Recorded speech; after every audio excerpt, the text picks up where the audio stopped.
La frugalité du Drosera, un roman feuilleton 2.0 collaboratif et un peu perché, d'Hélène du Guézou.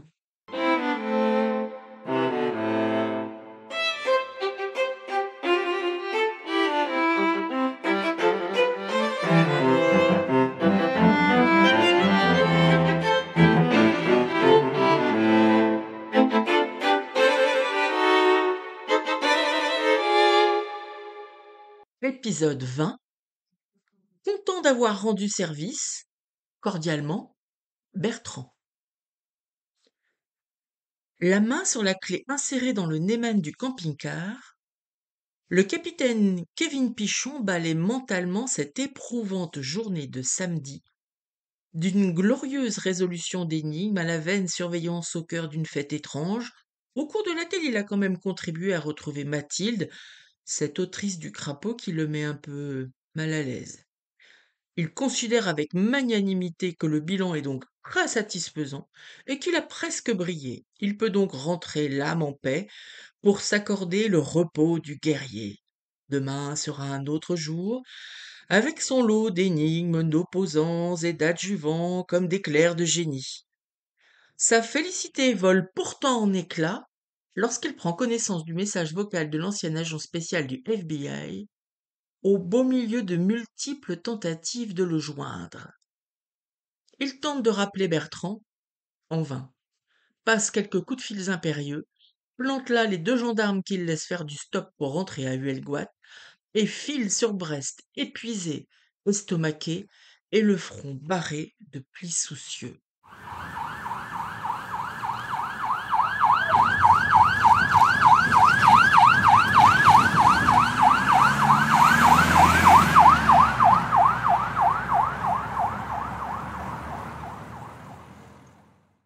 On ne sort pas indemne d'une brillante carrière au sein du FBI. En plus d'une assez haute opinion de lui-même qui peut à l'occasion froisser quelques Pékins, Bertrand a conservé sans réserve, tatoué dans l'âme, l'esprit de l'agence états-unienne. Fidélité, bravoure et intégrité. Il aurait bien volontiers rajouté opiniâtreté, car Bertrand est l'homme monomaniaque d'une affaire à la fois, mais qui l'investit totalement. À quelques exceptions près, profondément enfoui dans les tréfonds de sa mémoire et effacé de sa cosmogonie, il sort glorieux de chaque dossier. Promptement résolu, coupable menotté, affaire classée, au suivant. L'affaire du crapaud lui court donc sur le haricot. Après la découverte du corps d'Yvon pendu dans son bureau quimpérois, il entre dans une rage froide, fustige in petto les amateurs chargés de l'enquête et rentre chez lui, dans son havre qu'est l'île Tudy, s'enferme dans son bureau, le sifflet de son téléphone et se met au travail. Son bureau, c'est son antre. Personne d'autre que lui n'y met les pieds. Il y travaille habituellement à la rédaction de romans policiers à succès, avec sa rigueur de limier nostalgique de ses gloires américaines. Un grand tableau blanc sur pied occupe une partie de l'espace. Y figurent les grandes lignes de l'intrigue qu'il tricote en ce moment pour un roman à paraître à l'automne. Bertrand se plante devant le tableau, le retourne, affichant le verso vierge, se saisit d'un jeu de feutre et place méticuleusement faits et hypothèses en ordre de bataille. Autour d'un gigantesque point d'interrogation central, il distribue les victimes en constellations. Lundi, le Mougot, Geneviève, choc allergique, une tasse, un poème. Mardi, le Dourduf en mer, Édouard, noyade et bateau saboté, une tasse, un poème. Mercredi, le Dourduf en mer, Ludo, chute de la cale, une tasse, un poème. Jeudi, Locronan, Guillaume, accident à vélo, une tasse, un poème. Vendredi, Bénodet, Joël, explosion due au gaz, une tasse, un poème. Samedi, Quimper, Yvon, suicide par pendaison, une tasse, mais pas de poème.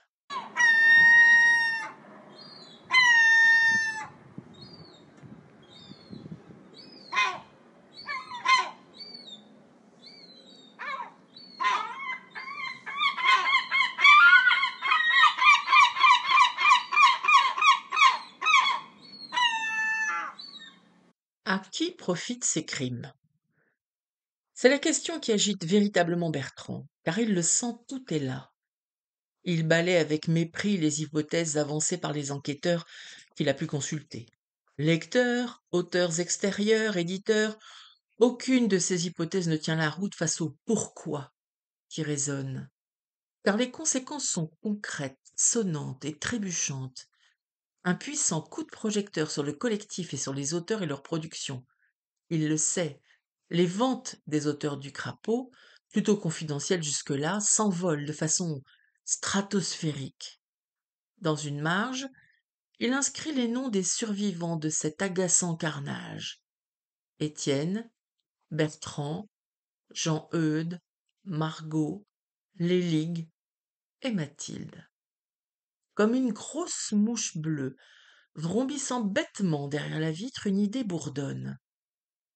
Yvon, qui se serait suicidé, du moins selon les premières constatations. Serait-il l'assassin rattrapé par le remords? Bertrand en doute. Le pendu n'avait pas l'étoffe d'un tueur d'exception.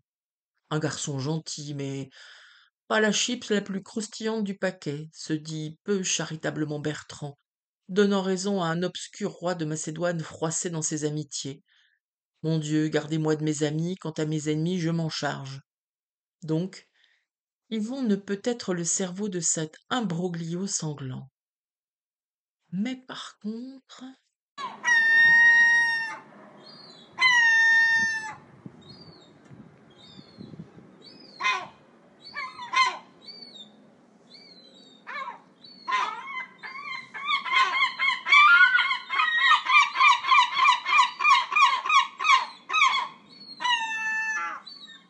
Bertrand ouvre sur son bureau un dossier cartonné dans lequel se trouvent imprimées toutes les pièces du dossier obtenues grâce à ses contacts. Il relit les transcriptions des poèmes, affiche une carte IGN au mur, y place une multitude d'épingles colorées sur les différents lieux, procède à quelques vérifications, double centimètre et calculette, puis, les sourcils froncés, les poings serrés au fond des poches de son jean, les mâchoires occupées à broyer un chewing-gum, il arpente la pièce, du tableau à la carte, de la carte au bureau, du bureau au tableau. Il s'arrête parfois, rajoute fiévreusement des signes et des lignes sur son schéma. Par-delà la baie vitrée, le jusant a lentement découvert les berges métalliques de la rivière de Pont-l'Abbé. Bertrand regarde sans les voir les perruques de goémons échouées sur les rives nues, s'abîme dans la contemplation d'un vol de goélands gueulards, observe l'œil vide d'un cormoran qui, perché sur le plat-bord d'un canot, déploie ses ailes noires au soleil doré. Toute la matière grise de Bertrand mouline, en surchauffe agacée, en ébullition rageuse, et conçoit un dessin sur lequel les éléments se greffent à peu près, s'emboîtent partiellement. Le regard dur, il appelle quelques contacts, qu'il se félicite d'avoir soignés toutes ces années dans la police, la gendarmerie ou à la préfecture. Les réponses complètent son schéma. Les dernières pièces du puzzle s'assemblent et l'image qu'il découvre le cogne. Il ouvre la baie vitrée et s'accoude à la balustrade de la terrasse, sonnée. Il décapsule une bière fraîche qu'il boit d'un trait au goulot.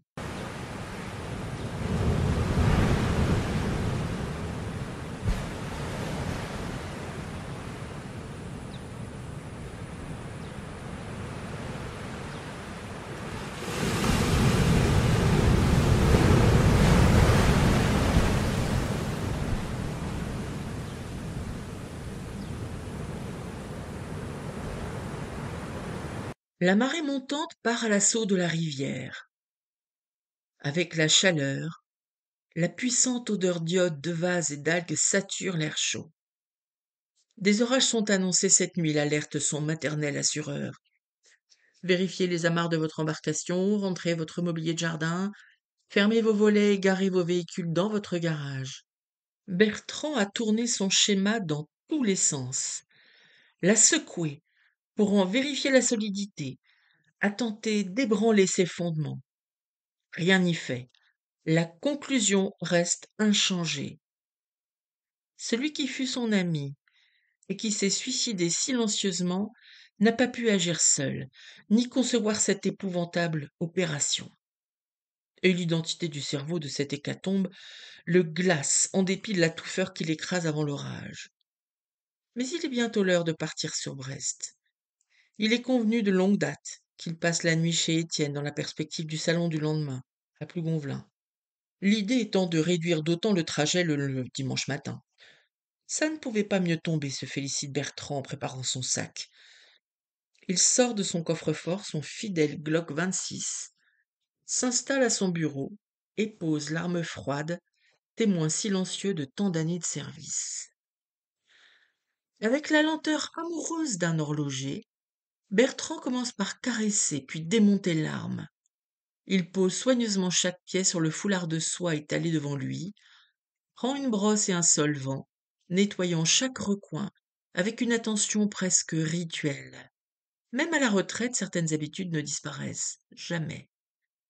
Cette hyper-concentration machinale lui permet de réfléchir au déroulement délicat de ses soirées. Alors qu'il huile les pièces mobiles et vérifie son chargeur, il échafaude par le menu le plan qui mettra un terme au bain de sang. Son visage est fermé, mais il étire un mince sourire satisfait. Encore une fois, se dit-il, il a réussi, résolu l'affaire et, c'est entendu, a fait mieux que les enquêteurs embourbés.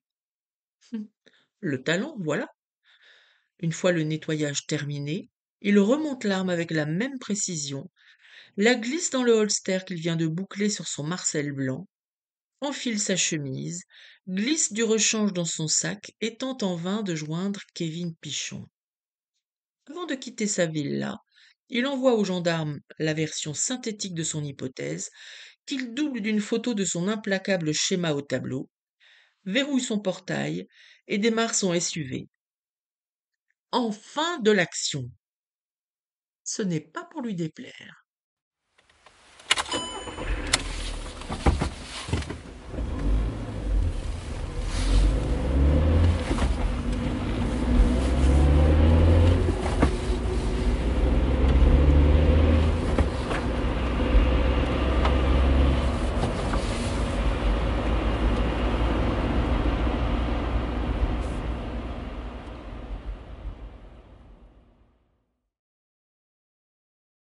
Alors qu'il descend la voie express en direction du pont de l'Iroise qui enjambe les Lornes, il n'a pas un regard pour la rade qui scintille sous le plomb du soleil déjà bas. Il est concentré, tendu. L'air s'est épaissi de nébulosité orageuse qui nimbe la ville blanche penchée sur la mer. Bertrand passe le pont, suit la courbe douce de la plage du Moulin Blanc, longe les polders du port de commerce et grimace sous les remugles de soja qui envahissent l'habitacle. Sur sa gauche, au rond-point de la proue du Bel Espoir, des géants des mers prisonniers des cales font soigner leur ventre de métal. Bien avant la marina du château, il remonte la rue Paul-Licalor et débouche non loin de la gare avant de s'engager, boulevard Gambetta, à la recherche d'une place de stationnement. Il tente une dernière fois de joindre Pichon avant de s'engouffrer dans l'ascenseur grillagé qui le propulse en grinçant au dernier étage où l'attend Étienne.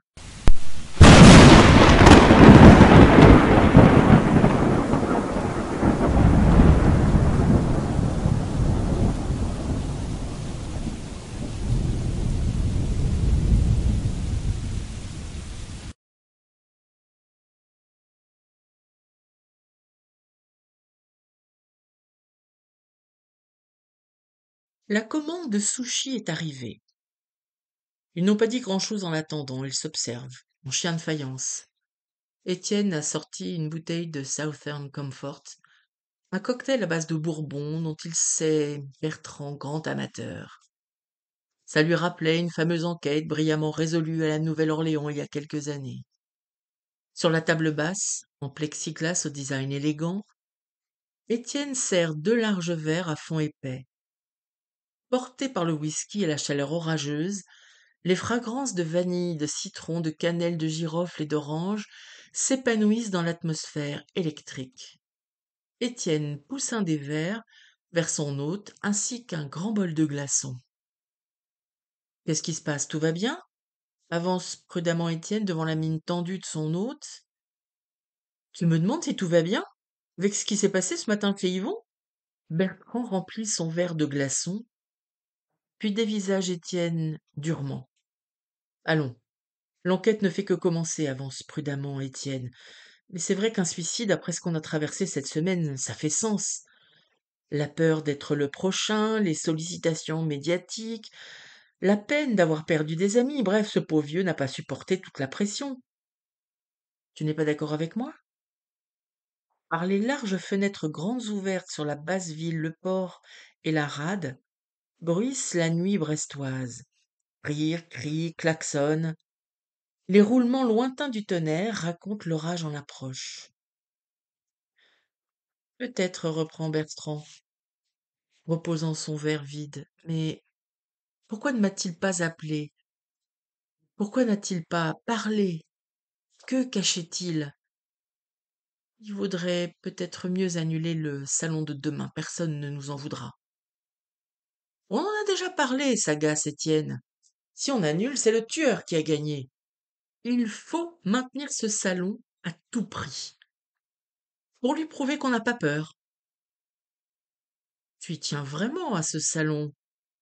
Beaucoup, un peu trop. Depuis le début de la semaine, tu t'y accroches. Tu ne penses pas que le crapaud a été suffisamment mis en lumière et qu'il aurait besoin de souffler? Dans les yeux d'Étienne, sous la visière noire de son chapeau, passe une étrange lueur, mais il ne répond pas. Il se cale dans son fauteuil de velours noir, observe Bertrand, avale un sushi sans le quitter des yeux, leur sert une nouvelle dose de bourbon. Pourquoi? Le tueur, reprend Bertrand qui glisse des glaçons dans son verre et les fait tintinabuler. Pourquoi serait-il seul? Quand on regarde les choses de près, tu vois, c'est évident. Il faut au moins 2 personnes pour commettre les 5 assassinats. Et admettons, si c'était Yvon, pris de remords, il se suicide et demande pardon. D'accord, Yvon et quelqu'un d'autre? Pourquoi tueur? Et pourquoi pas tueuse? Lui renvoie Étienne du tac au tac. Et si c'était l'œuvre d'une ou plusieurs femmes? Faut redescendre un peu, Étienne.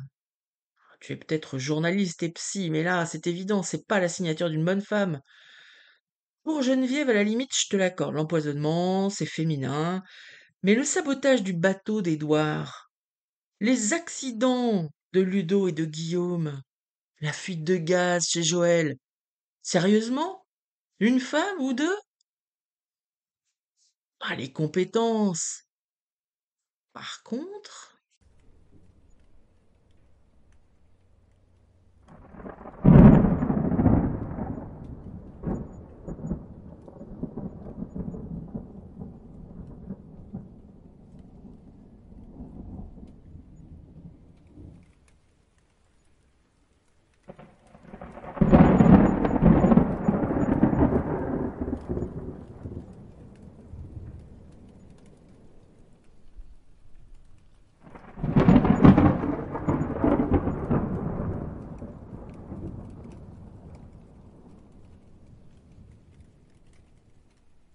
les grondements du tonnerre ne laissent pas s'installer le silence orageux entre les deux hommes.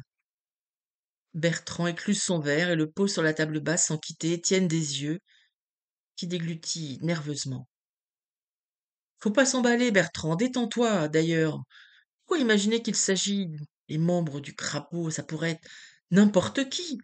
Un lecteur énervé, un auteur jaloux, un éditeur désespéré, un influenceur Instagram éconduit.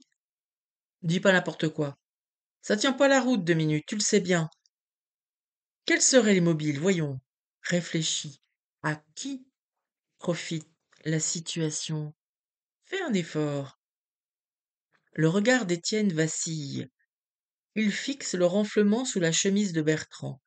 Puis, presque machinalement, leur sert à nouveau un autre whisky pour détendre l'atmosphère électrique. Tente de reprendre la main car la conversation lui échappe. Ton attitude de cow-boy redresseur de tort, tu sais, à la longue, c'est pesant. Si tu sous-entends que je profite d'une hausse conséquente de mes ventes, parce que c'est bien ça dont il est question, alors, c'est oui. Mais je te ferai remarquer que ça te concerne aussi, ainsi que Jean-Eudes et les bonnes femmes. Sur ce point, il n'y a pas dissensus.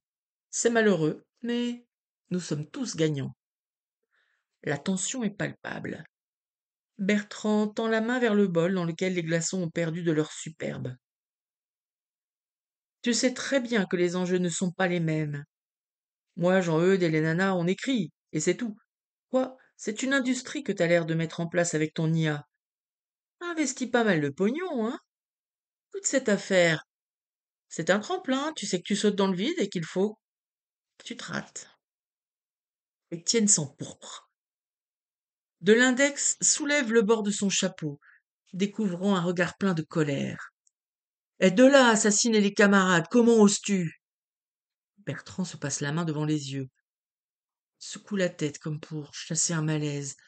Son regard se voile un peu, s'alarme de voir le monde se dédoubler. Qu'est-ce que t'as fait? Qu'est-ce que t'as mis dans mon verre? Grommelle-t-il, la langue pâteuse. Étienne se lève lentement, le regard traversé de peur et de soulagement. Rien de bien méchant, mais tu vas faire un gros dodo. Tu te réveilleras sûrement un peu moins con. Je savais bien, j'avais raison, c'est toi. Avec ce pauvre Yvon, poursuit Bertrand qui lutte intensément contre le roulis qui le submerge. La bleusaille va pas tarder, je serai pas la 7e victime.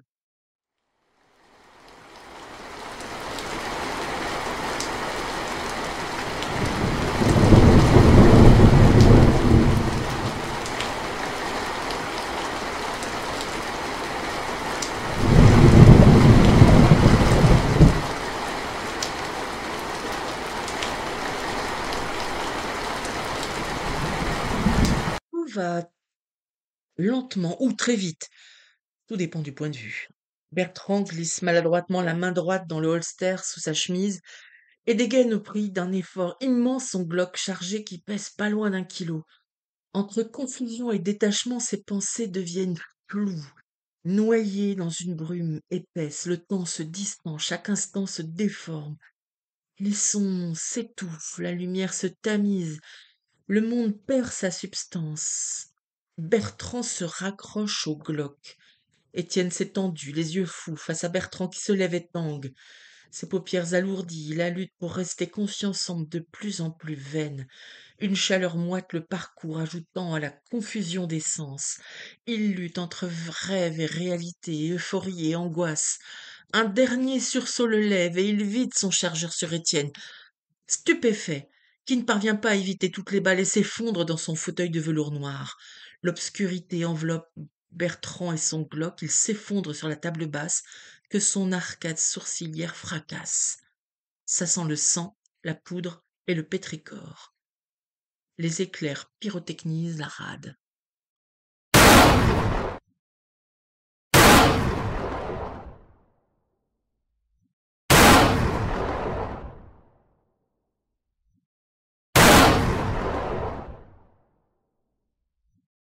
Il ne faut pas longtemps pour qu'au pied de l'immeuble, sous une pluie battante, les gyrophares bleus se garent n'importe comment. Le camping-car de Kevin Pichon remonte la rampe d'accès au port, puis l'avenue Saltimbanquer avant de s'engager boulevard Gambetta, mais tout est fini. Dans une odeur de marée pas fraîche, les derniers sushis finissent de tourner, la bouteille de bourbon est vide, et le corps d'Étienne glissé dans une housse mortuaire. Lorsqu'au petit jour, le décès de Bertrand des suites d'une hémorragie intracrânienne, une dose massive d'alcool et de GHB détecté dans le sang et prononcé aux urgences du CHU de la Cavale Blanche, Kevin n'a pas fermé l'œil depuis 24 heures. Il a laissé sur les portables des survivants du crapaud la relative bonne nouvelle. Les meurtriers ont été neutralisés. Hébété, il relit le courriel de Bertrand. Pichon, mon enquête conclut à 2 assassins, Yvon et Étienne. Les meurtres boostent les ventes de livres liés à la maison d'édition d'Étienne spécialisée en livres thérapeutiques créés par IA. Yvon s'est suicidé, rongé par le remords, mais Étienne est le cerveau de l'affaire. Je me rends chez lui ce soir, à Brest comme prévu, et le neutraliserai jusqu'à votre arrivée. J'ai alerté le commissariat de Brest, le mobile d'Yvon reste inconnu. En pièce jointe, une photo du tableau synthétique qui a aidé à résoudre cette affaire. À tout à l'heure. Content d'avoir rendu service. Cordialement, Bertrand.